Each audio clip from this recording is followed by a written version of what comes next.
everybody, welcome back to Northernlion plays the Binding of Isaac AFTERBIRTH. Plus, we're doing an Eden run, and not sure if you've heard of these. Hey, thanks for the subscription. I missed the name, but I saw the alert. Nitrous 8 Duga. Speed is fine. Fire rate is amazing. Damage is fine. I'm not popping this pill until I see if we can get a Spirit Heart via our crystal ball. But everything, I mean, look at this. This is great. This is a great situation. I got a great anecdote for you as well. It's not often I come into an episode. Usually the inspiration for what to talk about during the episode strikes me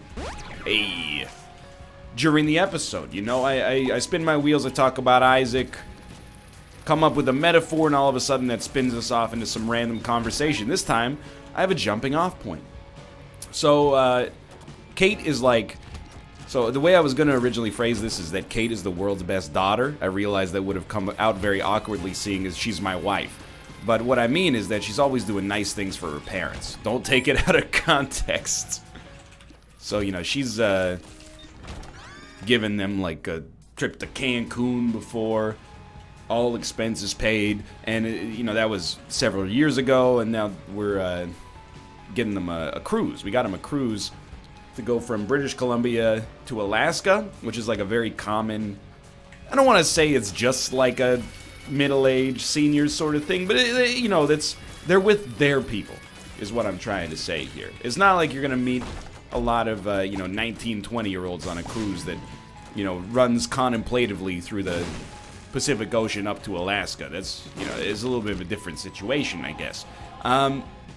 So we booked it like 2 months ago, and it leaves in 2 days. We got a text from Kate's dad that was like, hey, what's the return itinerary? And we're like, just look at the itinerary. Like, I'll admit, kind of assumed that, you know, oh, he just doesn't know how it works. That's okay. Well, basically, we assumed he was an idiot, which is not a nice thing to do. But I think we're all guilty of it to some extent or another, right? And then he was like, nah, there's no return itinerary. We looked it up. He's not wrong. It goes from Vancouver, British Columbia, up to a small town in Alaska called Seward, or Seward. I don't know. I'm not trying to offend any Alaskans watching this. With a population of 2,787, according to the 2016 American Census. And then it does not take them back. It just drops them off up there. And when she told me, I laughed and I laughed and I laughed. Because this is the kind of thing it's like a laugh of relief. If we had gotten a phone call on, you know, July 28th, that was like, hey, you know, the cruise you sent us on, well, we're stranded in a small town in Alaska right now. I don't really know how we're supposed to get back. We would have been like, that's terrible. I guess I will be driving like 20 hours to go pick you up. Or like, is there an airport or a train station or something? I mean, surely people get to and from this place, but again, it's a town of 2,787 people, so I don't know. And it's technically a foreign country. I don't want to be rude about it as well. Kate's parents are Canadian, but they lived in Korea for like 40 years. Their English is not perfect. Them being stranded in a small town in Alaska is kind of a situation that's rife for a little bit of anxiety for them, and maybe for us as well. But to get the call 2 days before they leave that's like, hey, we don't have a way to get back, is like, that's hilarious. Imagining the situation that could have been created if they didn't notice is funny. If it had actually come to pass, we wouldn't have been able to laugh about it for like a year afterwards. Anyway, so I don't know what we're gonna do about that. I told them, well, we got you there, you gotta get yourself back. And then they said, who's this? And I hung up on them and removed my voice changer. Anyway, that's a joke. A lot of people brought up, when I tweeted it, they brought up something that I very much agree with. They said, why is it even possible to buy a one-way cruise? And I'm kind of with you. Why is it? At least there should be a message at checkout that's like, hey, this cruise only goes one way. There's like one real reason I can see for a... Well, there's one real reason and then one like suspect reason I can see for a one-way cruise. One is your intention is to go holiday someplace, and you don't know when you're gonna leave. So your intention is to get a round trip, but one of your trips might be separated from the other one by weeks or months, so you don't want to get a round trip right now. You'd rather just, you know, wait at the port and catch it when you need it, right? The other one would be that you're using it for transportation, like it's the year 14, well, not 1400, that's a little ridiculous, but, you know, like it's the year 1803. You're like, well, I want to go from Vancouver to Juneau, Alaska. How can I do that? Well, you know, you could take an airplane and it'll get you there in an hour and a half, or alternatively, you could spend 10 days on a very, very slow boat. Oh, I didn't even see you, Mr. Invisible. Now, I don't necessarily blame you if you got the kind of time in your life that allows you to take a sightseeing trip like that. If that's how you'd prefer to get someplace, and you're okay with spending, like, literally 10 times the amount of time and money it would take to get there in the most efficient way possible, then by all means. But it's just not the kind of person I am. Like, I probably mentioned this before, but I have a friend. I grew up in Ontario, which is basically smack center of Canada. It's so center that you're neither accepted by West Coasters nor East Coasters. East Coasters think Ontario is a different beast. It's in the center. West Coasters think Ontario's in the east. It's true. Everyone's like, oh, you grew up on the East Coast, huh? And I'm like, I grew up in Ontario. And they're like, I know what I said. Not the East Coast. It don't border no oceans, okay? Can you give me a key, please? Thank you. Now, you know what? Whatever else you got for me is fine. So most of my friends and cohorts from my senior year of high school went to college or university within Canada. Within Ontario, I should say. Some of them went to Quebec. Some of them went to, you know, Nova Scotia. One or two went to Alberta. And then the people who really, really wanted to escape came to British Columbia, which is where I am now, conveniently enough. And one of my friends went as far west as you conceivably could go. He went to the University of Victoria, which is the capital of British Columbia, on what essentially is the westernmost island in Canada's purview. One time, he no problem with flying, but one time he was like, well, it's Christmas vacation. What if I fly down to Ontario, but then I take the train back? You know, it'll be nice. I think a lot of people have this idea that it's kind of like romantic to go on a train trip because a train is slow and you get to look at all the countryside going by. And after he did it, I want to be clear. Canada's extremely wide. I'm not saying that to brag. I'm just saying it's a wide old country, you know? So it took something like 5 or 6 days. He didn't get a sleeper car because a sleeper car is very, very expensive. It's the thing, is like traveling by train, for some reason, is incredibly expensive, despite the fact that it's also like, you would think that flying would be expensive because it's so much more convenient. And it's not cheap, but it's generally cheaper than taking the train for a long distance. Especially considering the opportunity cost. And afterwards, he was like, no, never do it. Like, yeah, it's beautiful, but simultaneously, like, it's the most annoying thing you could ever imagine. You know, to be like, hey, there's beautiful mountains, and then, like, go to sleep and wake up 8 hours later and be like, there's beautiful mountains, you know? You even get tired of the splendor of it. So, you know, it's not my idea of a good time. I will say, when I was leaving South Korea, I did entertain the possibility of taking a meandering cruise up to Vladivostok, Russia. But they canceled it. Like, the entire program, just before I was going to go on it. It was like it was a few $100s, and then you got to pay $200 for a visa to even get into Russia or something like that. But I was like, when am I ever going to have this opportunity again? Well, the answer is, I guess, literally, I could just book a flight to Moscow or something like that. But anyway, in hindsight, I'm glad I came back instead and made more Isaac videos, and, you know, that's probably worked out better for me long term, but anyway, I'm just saying. I get into, not trouble, but conflict with my friends sometimes. Because, you know, we're all relatively financially stable young adults. Spent the last, and this is going to sound comical coming from somebody who plays video games on YouTube for his life, but, you know, kind of the trade-off is that in college and university, we hung out together all the time because we had time, no money.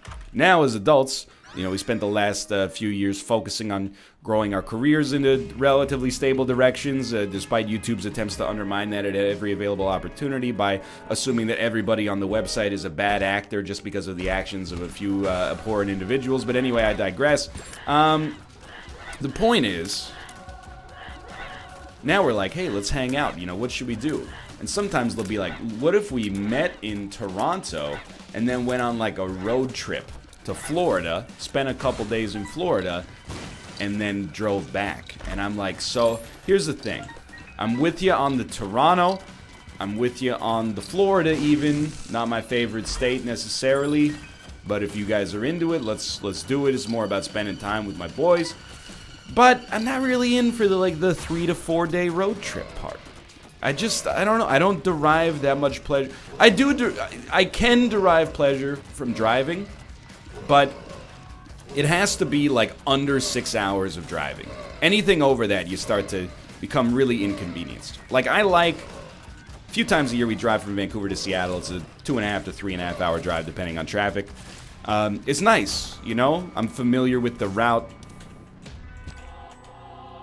We see all the sights. We're like, hey, there's the casino. Hey, there's the state park that is named after Bear Taffy for some reason, and, you know, etc., etc. It's nice. It's 3 hours, you know? You eat breakfast, you get in your car, you listen to the music playlist you curated specifically for the drive, and then you're there. And you're like, okay, let's get some lunch. But one time, we drove down to Portland from Vancouver. Should be 5 hours, maybe. Took us like 10 because we hit peak, pardon me, Vancouver and Seattle traffic. And by the end of that drive, I was like, I want to die. I don't want to be in this car anymore. So imagining doing that and then, you know, going to sleep in a motel and then waking up and doing it again for like 5 more days, and that being like half of your time with your friends, doesn't really appeal to me. I feel like the road trip is uniquely positioned to 2 specific groups. One, college-age individuals who may not have the disposable income to fly, but may have a decent amount of free time and can make their own fun on the road. Other one, families, particularly with young children, that want to go a short to medium distance without the expense and inconvenience of air travel, which I imagine scales exponentially, or at least it scales linearly, but it feels exponential the more children you have. Fair enough. For me, not in that position right now. I just prefer. Here's the thing. So I've read. I used to be afraid of flying. I use that not as a revelation because I've said it many times before, but you know, as a starting point for this anecdote. And when you're afraid of flying, you look up things that make you more afraid of flying. Like I read about this time that John Madden, famous American football commentator, so you know, John Madden's got to travel all over the country, right? All over the United States, at least. He's retired, I think, now, but you know, there'd be a Monday Night Football game in Florida. Okay, and then the next week's Monday Night Football game is in Seattle. It's on, like, diagonally across the entire country. He got in, he had an emergency landing once when he was flying, and he was like, that's it. I'm never gonna fly again. So he takes the bus, like, I mean, not the bus, but like a tour bus, all over America. Do you know how much time? At first, I was like, well, if John Madden can do it, I can do it too. Why would I fly to San Francisco from Vancouver in 2.5 hours when I could instead drive for 20, right? But, hey, mister, stop that. Instead, as I've gotten older, and well, really, as I've acclimated myself to flying more, I like flying. It's one of the few times I get to completely disconnect. from the internet, pretend the outside world doesn't exist, and just watch some movies with no other distractions. Like, oh, I wonder what's happening on Twitter right now. You know, it's a nice break for me. And I can't help but think, like, how many hours John Madden wasted. It's his prerogative. I'm not going to tell him how to live his life. He's very successful. But, I mean, there were probably situations where it was like Monday night's game is in Foxborough, Massachusetts, and the next Monday night's game is in, you know, the Meadowlands in New York. So it was like a 4-hour drive spread across 7 days, but they probably did it in like half of one, obviously. Like, that is okay, but on weeks where you had to go across the whole country, that's like you live your whole life on the bus. That sounds horrible, dude.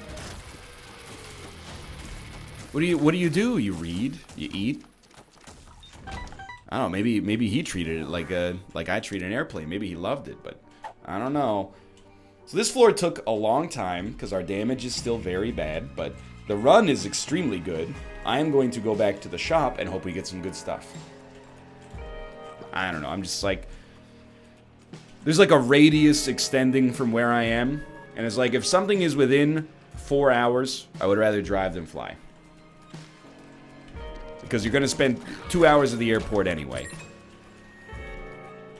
Something is within a 4-hour drive, I should say. You're going to spend 2 hours at the airport anyway. I might as well be in control of when I leave, the speed at which I get there, you know, whether or not we're going to stop along the way. If something is more than a 4 or 5 hour drive away, I'm taking an airplane. 100%. I can't imagine, dude. Like, I was thinking, back in, like, the First World War. Oh, man, I mean, how could you not? There were airplanes, but there wasn't really, like, air travel, right? So if, you know, I'm struggling now and I feel bad. If the President of America during the First World War, a gentleman who goes by the... I could picture him in my head. Harry Truman, FDR with the Second World War. The First World War was the guy, his name... I could picture his haircut. It's, like, swept to the side. This is embarrassing. American President, 1916. Woodrow Wilson. In my head, I was like, Walt Whitman. That's not it. You know, if Woodrow Wilson wanted to meet up with, you know, the French president, I guess, like, most of the time you send a telegram, but sometimes you're going to get a message that's like, dude, we have to talk about that in person. So he, you know, maybe probably the French president hops on a boat, because, you know, America was a little bit more insulated from the horrors of the First World War. And it takes him like 4 or 6 weeks to meet? That's crazy talk, dude. Diplomacy must have been so slow back then. Like, that's... It just seems like... I mean, I'm not saying they're stupid. They didn't have any other options, right? Like... What are we supposed to do? Hop on some sort of flying machine that takes us across the ocean like a bird? But still, it's like if you wanted to go visit relatives that were in Europe, you had to take like a year off. Aviation is amazing, dude. You know what? You get what you give. I'm not trying to go into the Louis C.K. bit as well, by the way. Because I know it's a very famous comedy bit by a man who was quite controversial now, but... You know, it's true that we've lost perspective of the fact that airplanes are amazing. I deal with it with my parents sometimes. Canada is wide as heck. To come to Vancouver, they hop on an airplane, fly 40 minutes, wait 2 hours, hop on a larger airplane, fly 5 hours, and then they're here. It's like a whole day of travel. And then when I'm like, hey, what if you guys, like, on the next time you have a lot of time off from work, what if we went somewhere, like, a little bit more exotic than one of the cities where we live? What if we went to, like, you know, across an ocean? Pick a direction, you know, if you want to go to Japan, Korea, China, we can do that. You want to go to, you know, the British Isles, you want to go to continental Europe, you want to go to Kenya, like, just you want to go to Australia? Just pick a place. And they're like, well, how long is the flight? And I'm like, I don't know. Vancouver to Japan is like 9 hours. They're like, I don't know. I don't really like a 9-hour flight. But it doesn't make sense to me. The hardest part of flying is being at the airport. It's annoying. You're constantly checking your watch. Oh, do I have to be at the gate now? And the rest of it is just sitting in a chair. I mean, I don't sleep on airplanes. You know, when I land, I'm like tired, but then you sleep, and then you're in a different country. Just being like, 3 hours is fine, but 5 hours? No way, man. I don't know, maybe that's how other people feel about me discussing road trips, though. Maybe they're like, hardest part is getting everybody into the car. After that, you just drive. Fair enough, you know, I'm nothing if not a hypocrite, I suppose. Just, you know, different perspectives is all I'm saying. Just different perspectives. It's an airplane episode. I can have an airplane episode because it's going to be a long time before I'm on one again in all likelihood. I mean, you never know, but like probably. I don't know why it sounds so foreboding. It's going to be a long time before I'm on one again.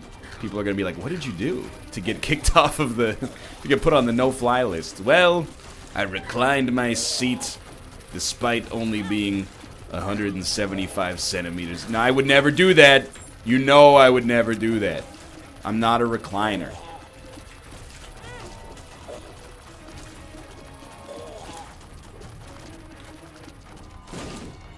Any person in front of me reclines, my knees get real big all of a sudden. And real sharp.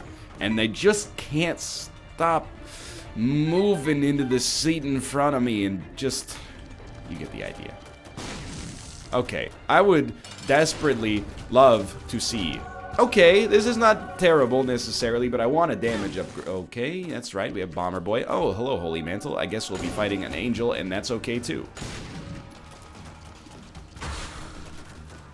Rest assured, your boy not complaining about his lot in life with infinite HP and blank card chaos card. Just saying, 3.42 damage ain't what it used to be. There's damage inflation, you know? It's the cost of living adjustment you gotta give me if I work at your organization. It's 2% a year. Otherwise, you know, the earning power of this particular profession is being eroded by the inflated cost of living. Good to go? Well, we didn't go to the shop. We should go back and go to the shop. We're already in, like, slow territory on this run. Why not?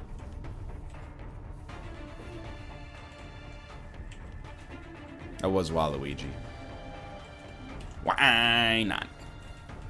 Dude, so Nintendo is surging. They're having a great time. I'm hesitant to even say what I'm about to say because Nintendo is one of like a few companies in the video game industry that are innocent, and I do understand why, but I'm gonna blow up my donation machine real bad. Simultaneously, it's extremely annoying because, you know, I grew up playing Nintendo stuff, and whenever you offer a little bit of criticism, people are like, leave Nintendo alone. I get it. Nintendo's one of the few companies that mostly it seems like they make decisions that have their players' best interests for enjoyment in mind instead of merely what's on the bottom line, you know? I understand people are cynical about Super Mario Run, Pokemon Go, but like for the most part, whenever Nintendo makes a decision that seems stupid, people aren't like, this is stupid because it's too money hungry. They're like, it's just kind of out of touch. Like using an app on your phone for VoIP in your online shooter. But anyway, hey, you know what? I'll give you some money back. You've earned it. The thing is, there's a Nintendo cycle, okay? At least recently. SNES, crushed it. N64, GameCube, well, the N64 did okay. GameCube, crushed by the PlayStation 2. Wii dominated its console cycle. Wii U, most people don't even know it even existed, I think. Most people outside of the industry, at least. Switch, absolutely destroying. Here's what I want Nintendo to do. If you want to make $100 trillion, okay? Here's how you minimize, and you're not gonna like this, but I'm gonna assume that you're not gonna like this because it's true. If you want to make $100 trillion, here's what you need to do. Put your games on PC. So I tried halfway into this, I was like, this isn't going to go over well. So I tried to find a way out, but there's no way out. No, obviously I don't expect them to put their games on PC, even though I think that that would be awesome for the consumer. What I would actually love you to do is continue making awesome first-party titles, but just make them in the style of the ones that people are nostalgic for in the first place. For example, your Mario parties.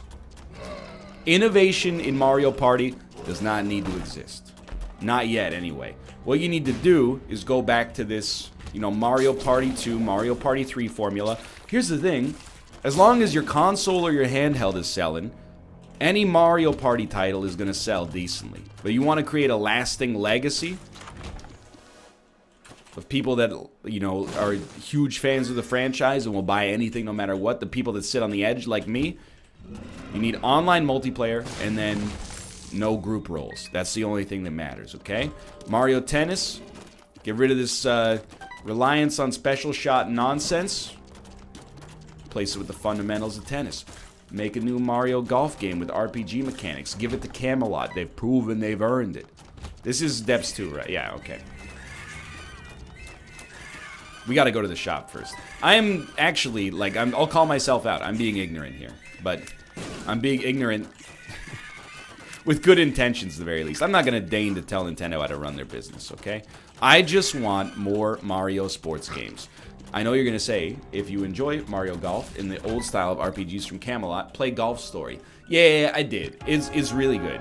But for some reason, it didn't grab me. So, you know, maybe I'm not 10 years old anymore, and my tastes have changed slightly, so I don't even know what I'm asking for. I'm pining for a nostalgic period that doesn't even exist anymore. But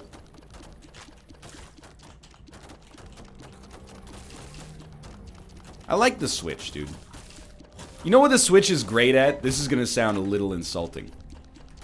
And it should, because it kind of is. But the Switch is great at incentivizing developers who have already released their game on PC to update it in order to release it on the Switch and then port those upgrades to the PC as well.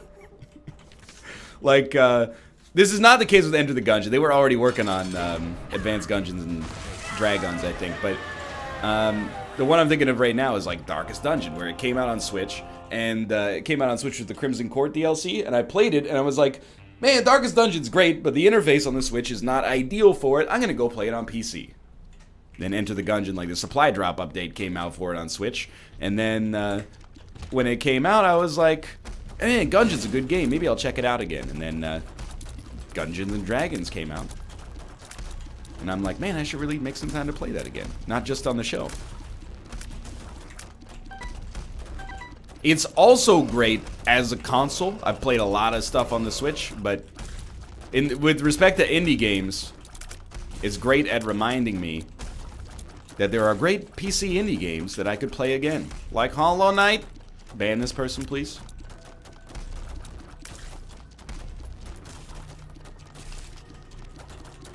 I like Hollow Knight.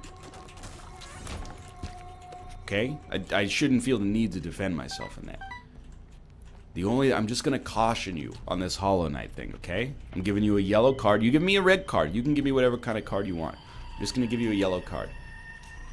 The reason that sometimes Hollow Knight is annoying is not because of the game Hollow Knight that is good. It's because of the certain small subset of the community that won't shut up about it and is turning it into like this insular sort of like, not necessarily toxic fandom, but, you know, inescapable fandom that won't. I don't want to say that they have to shut up about it. I'm just saying, like, that's what starts to annoy me, is when, like, I already like Hollow Knight. I didn't love it, but I liked it. I thought it was very good. But then when people are like, I want to have relations with that boss, that's where I start to be like, this game has crossed into Undertale territory. Another amazing game. I'll tell you, I like Undertale more than I like Hollow Knight. Just different strokes for different folks. Both of them are very well received and enjoyed by the populace at large. But it's the same situation where it's like, it's immature of me to say that the community has dampened my enjoyment. And it's not even really true. But it did present a barrier to entry. That's all I'm going to say on the subject, okay? In the same way that, like, fighting games are intimidating. So, you know, you can make indie games intimidating, because I feel like, no, I want that, though.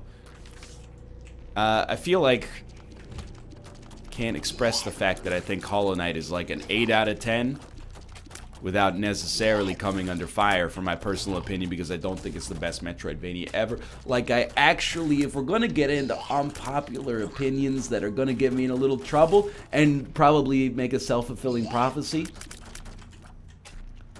in terms of like best indie Metroidvania, I don't want to, I'm going to stop with this voice. I don't want to insult Hollow Knight, because I like it a lot. All I'm saying is that I kind of liked Guacamelee more. Genuinely. Maybe this is a highly bad opinion, but it's an opinion that I'm going to stick with. Chaos card. I didn't hit anything with that. Alright, so that's just my 2 cents. And you know what? I mean, I'm not saying that I'm right and other people are wrong. Because the consensus is that I'm... Oh, no. The consensus is that I'm in the minority. Let's put it that way. But I think it's good, you know, to have diverse opinions in the gaming sphere. I think I mentioned this probably like 2 months ago, but...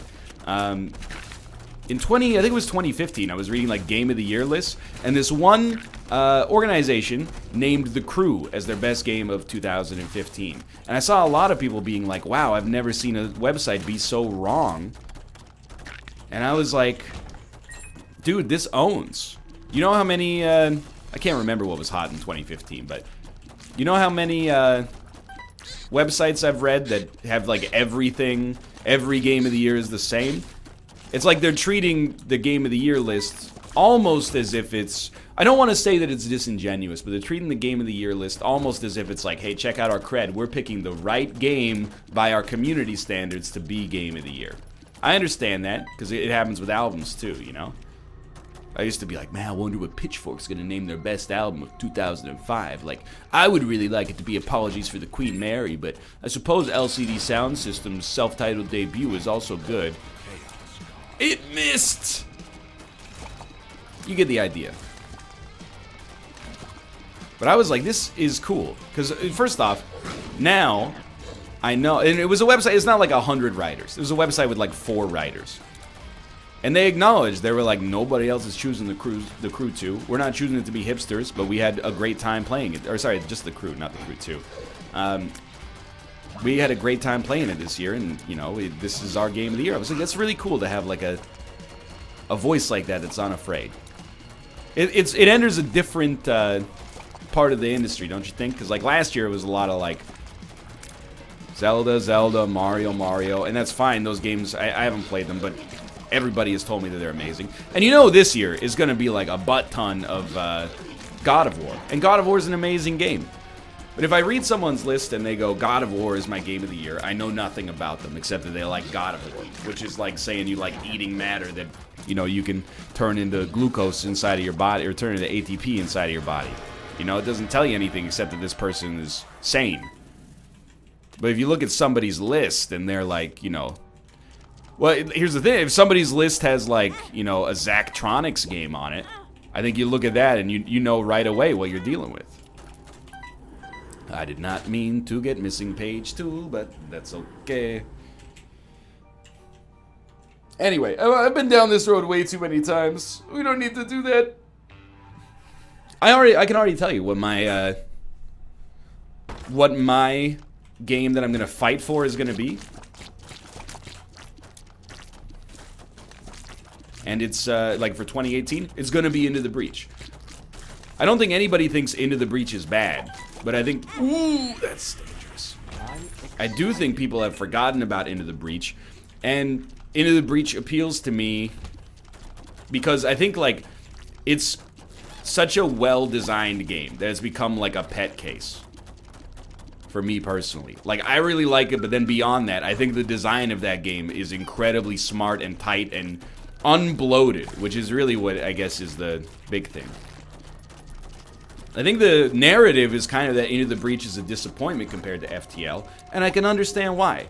Not a large subset of the playing population is going to get, you know, 1,000 hours out of Into the Breach. It's more like a 20, 30 hour experience probably, but I don't think that makes it worse.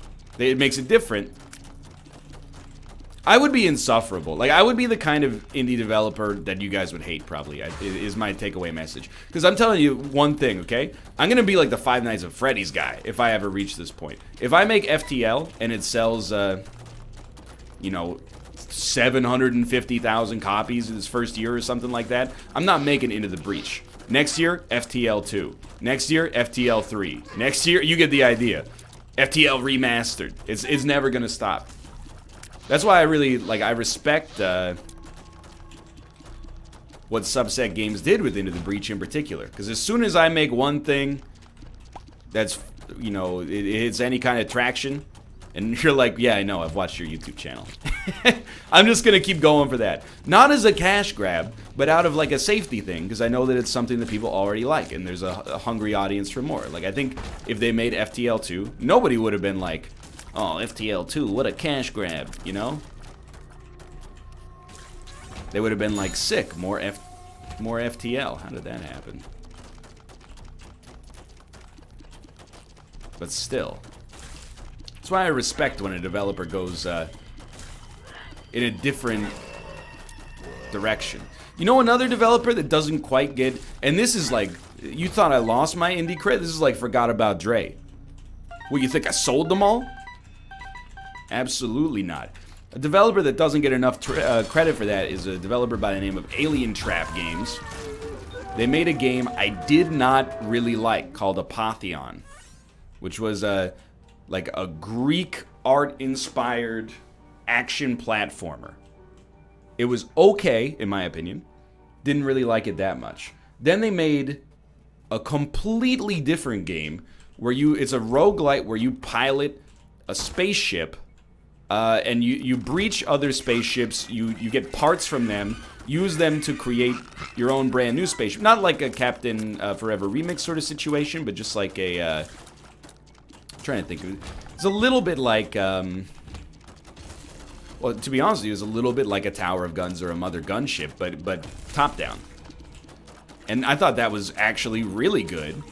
And then their new game, is it Cryptarch 2? Nah, son. It's Cryptarch, but instead of it being a top-down roguelite, it's a first-person shooter. So like with every game, they're coming back and being like, hey, our last game, you know, the thing that made us famous, we've thrown a lot of that out and we're coming at you with something brand new instead. I really, really respect that. Because it's a gamble, but it's a gamble that comes from a place of authenticity, you know? I'm trying to think of some other examples. I mean, there's a ton.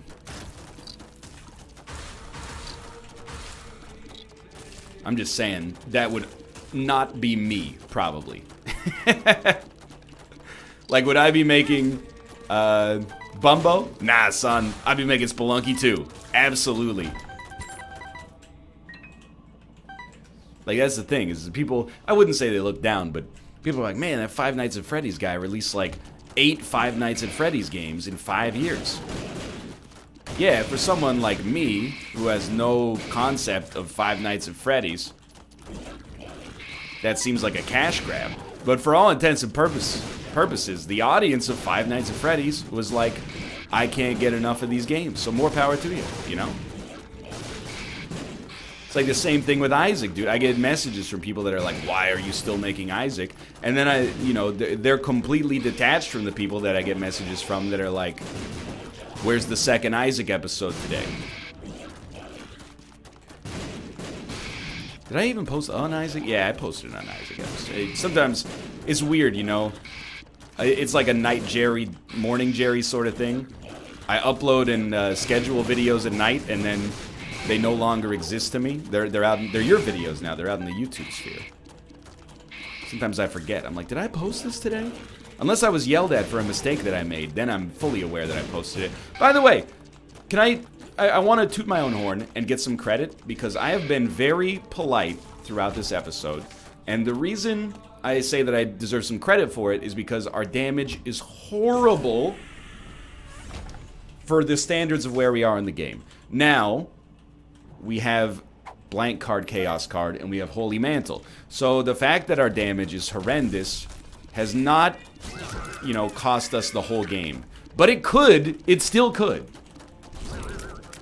I was gonna say one Emperor card and I win, but that's not even true. Like, we have Succubus, and it's helping, but it's not helping much. We've been stuck at 3.42 damage since we started. It's really, really, really bad. Probably not lose the game level, but pretty poor. Don't lose the bone. Oh, no! I didn't lose the bone heart. I got the red heart first. Okay. Like, this one is... Were it not for our defense, and then also at my leisure once every 4 rooms just absolutely destroying, we'd be in a lot of trouble. Anyway, I'm just saying. Gaming's weird, man, because, like, Game of the Year lists are, like, to me, in my jaded level of cynicism, it seems less... Oh, what a terrible usage of that. Less like, what was your favorite game of the year, and more like, hey, choose the right game of the year to demonstrate to your audience that you got the cred. And I want to draw a distinction. I'm not suggesting that if you picked Zelda or Mario, you didn't really think it was the game of the year. All I'm suggesting... No greed, please? Oh, even better. All I'm suggesting is, that just because you don't choose one of those games doesn't mean your head ain't screwed on straight. Okay? It doesn't mean that you're just being a reactionary and choosing something unusual to provoke, you know, an opinion and be like, I'm superior to everybody else. That being said, I don't know, I would have a hard time not choosing God of War for my game of the year so far. It's like really good. But there's a lot of year left. Dude, Serpent's Kiss. Good. Jacob's Ladder. Great as far as I'm concerned. Little worried about the Dead Onion shot speed. It's not that bad. Okay, so now we didn't up our damage, but we didn't up our damage stat at least, but we upped our damage indirectly at least. We should win. I mean, we should have won even if we didn't get awesome drops there, but we should really, really win now. So, oh, I thought it was another Chaos card. Yeah, we're good. This is just a very comfy run, is what this one has come down to. You know, it's been extremely long, but not really harrowing in the least.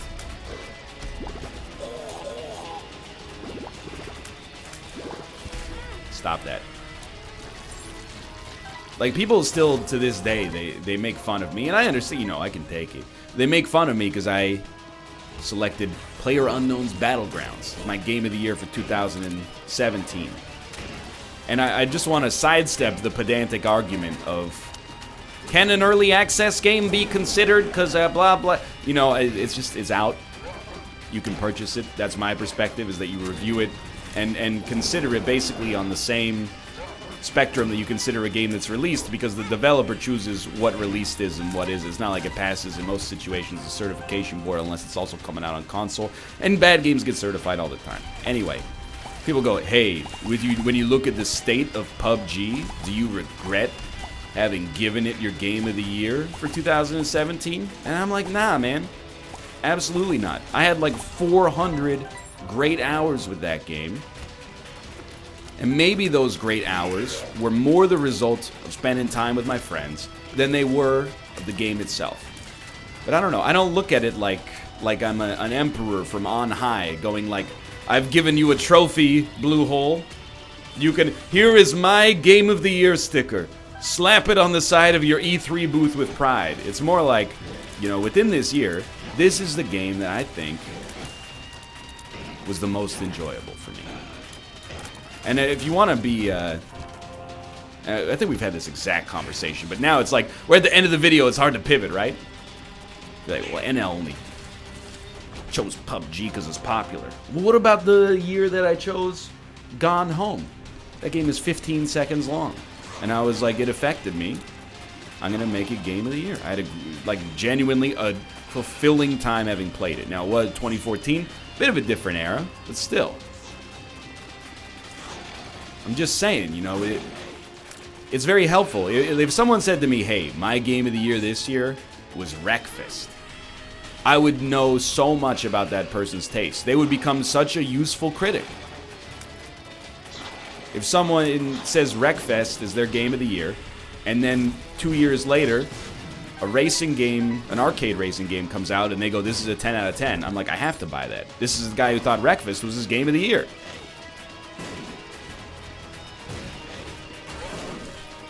Now, of course, I do want to point out, PUBG also very much sucks.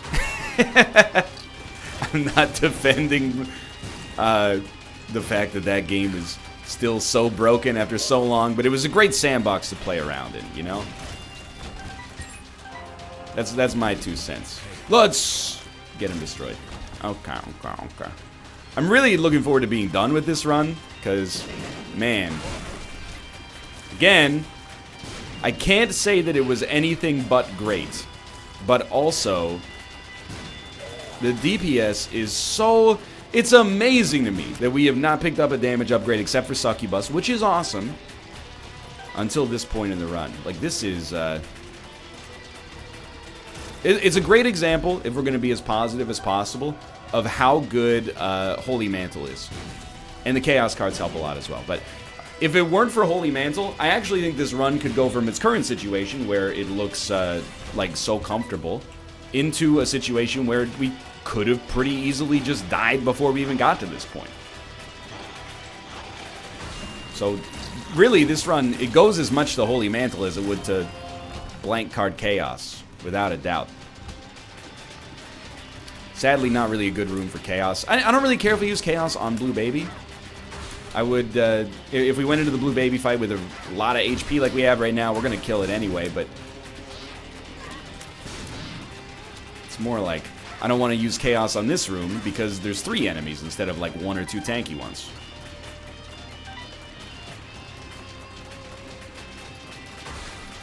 All I'm saying is be mindful when we get to the end of the year. Not worth it at all. My Game of the Year is a very, very common choice right now, as mentioned, probably God of War. But if somebody comes and they say, hey, my Game of the Year is... trying to think of it's not even out yet. This is a bad example. Someone goes, my Game of the Year is Spider-Man. Don't undermine their credibility. You've probably been in the industry since you were knee-high to an Adam Sessler. They're just giving you their honest opinion. Whoop. Like, here's the thing. In the clickbait era, everybody assumes bad opinions are there to generate attention. Sometimes they're just bad.